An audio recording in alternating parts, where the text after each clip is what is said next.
Hello, this is Todd Luck, and this is a review of Conan Battle for the Serpent Crown #4 from Marvel Comics. So this is the fourth in a 5-issue miniseries where Conan is in modern day times and he's on a fetch quest to get the Serpent Crown, which Mephisto is also after. And so this story puts him in conflict with some modern day heroes. And as you can see, this issue he's fighting Namor. The cover's okay. It's actually pretty decent, probably the best one yet. It's got stuff going on in the background and foreground. It's a nice dramatic pose, and I can't think of too many other covers where Conan is drowning while fighting someone, so that's cool. The interior artwork continues to be gorgeous. This is Luke Ross art, and it's just great. If you want a well-drawn Conan story and that's all you care about, this is for you. So you know how I said last issue that, Conan going to Wakanda and fighting Black Panther could have actually been interesting, because Wakanda is a very visually interesting place with a very interesting culture and just a lot going on. And instead we end up fighting Black Panther in a cave for no particular reason, and then the villain comes in and kicks everyone's ass. That's the exact same thing that happens in this issue, except it's underwater, which is shocking because Atlantis is a very different place. Namor is a very different character, and both Atlantis and Namor are very interesting. There's a lot to explore. It could have been a very visually dazzling issue, but it's just Conan fighting Namor at a cave and getting his ass whooped by the villain. That's it. That's the issue. And if you're asking yourself, how in the world does Conan fight Namor? I'm still a little fuzzy about that, having read the damn thing. So to get into some spoilers, here's Conan fighting Imus Champion, which is Mephisto's henchman, and he fights him for a page, and I'm not really sure why, because Champion already has the Serpent Crown, so why did he bother fighting Conan? And also, the issue doesn't show you how he gets it, it just shows 2 dead guards. So the implication is almost that they have one of the most powerful artifacts in the Marvel Universe, and Namor just stuck in a cave with 2 guards, and that's all he had to do to get it was just kill them. At least the guards are dead when Namor shows up, so he does have a reason to actually respond, kind of, but he is king. Does he not have anyone else who could, respond to something like that, or perhaps who could show up and help him, like, an army or some guards or something? And so for no particularly good reason, the villain has Namor and Conan fight each other. He brainwashes them, which is always the most boring way to get people to fight each other. And I am not sure how Conan is even surviving this or punching Namor like this underwater. He has taken some kind of serum that's turned him blue and given him the ability to breathe underwater, they said, but logically, if he's down that deep, it would need to be doing some other stuff. It would need to be toughening up his body so he could survive the pressure and things like that. So maybe this is, an enhanced Conan because of the serum he took.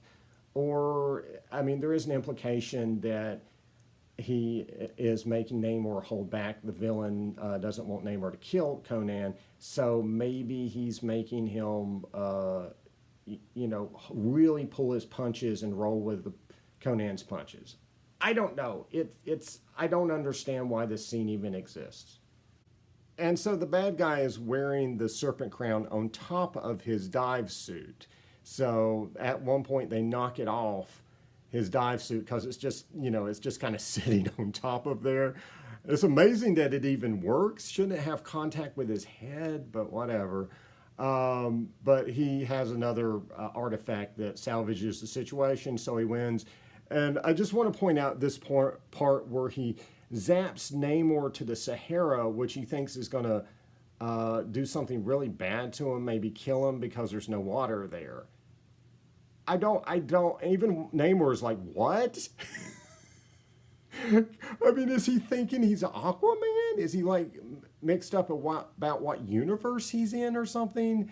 The all Namor has to do is just fly out of the Sahara. It's not going to do anything to him. I don't understand. And the final page basically sets up that they're going to bring Conan to Mephisto and he's going to kill Conan himself. So supposedly, of course, it's Mephisto. He lies about a lot of things. So maybe there will be some twists. Maybe it'll be interesting at the end. But so far, it's just kind of dull. Just kind of Conan is basically just here to sell mediocre superhero comics, which is not, what I want to see out of a Conan story. Also, one bit of amusement, I did read a Screen Rant article on this issue. It was done before it came out, and it was speculating that Cole would be in it because of the ending of Serpent War. And first of all, let me say God bless the writer for actually being probably the only other person in the country other than me who actually read the last issue of Serpent War, which revealed that Cole was back at Marvel, because I haven't seen anyone else mention it.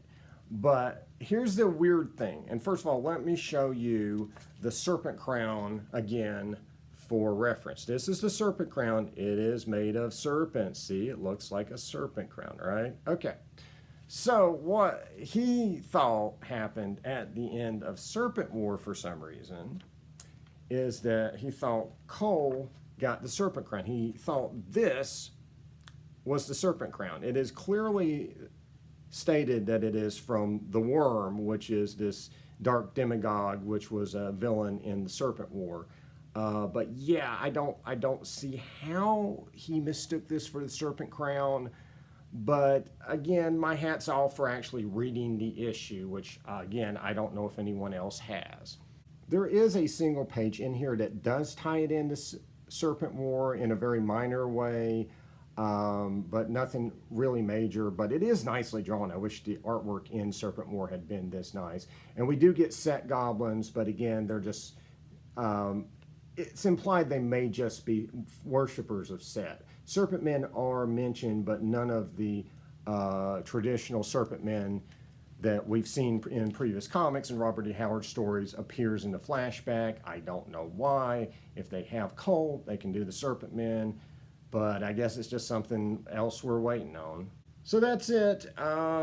If you're looking for a well-drawn Conan story, this is good. If you're looking for a really engaging story, I can't really recommend it for that. But again, this is probably not my cup of tea. I mean, if you're more inclined to seeing Conan team up with other Marvel heroes, this may be more up your alley. But I kind of think they could have just done it much more interesting than what is actually been published here. There's one more issue to go. We'll see if something at the end salvages this thing. But right now, I can't really recommend it outside of the artwork. So that's it. I've got other comics coming that I'll be reviewing from American Mythology. And like I said, I'll be reviewing the last issue of that miniseries. And by the way, you may notice this guy in the back. He-Man is back on the shelf. Conan's long-lost cousin He-Man is back in stores. So I will be doing a review of this figure, the first Masters of the Universe figure in this format that I've gotten since I was a kid, off of a store shelf. So that's pretty cool. So look forward to that video, and like and subscribe for more videos. And until next time, maybe we can enroll both Black Panther and Namor in a basic class on how government works, and that you have people working for you that can do things so you don't have to respond to everybody who comes into your country yourself. See ya.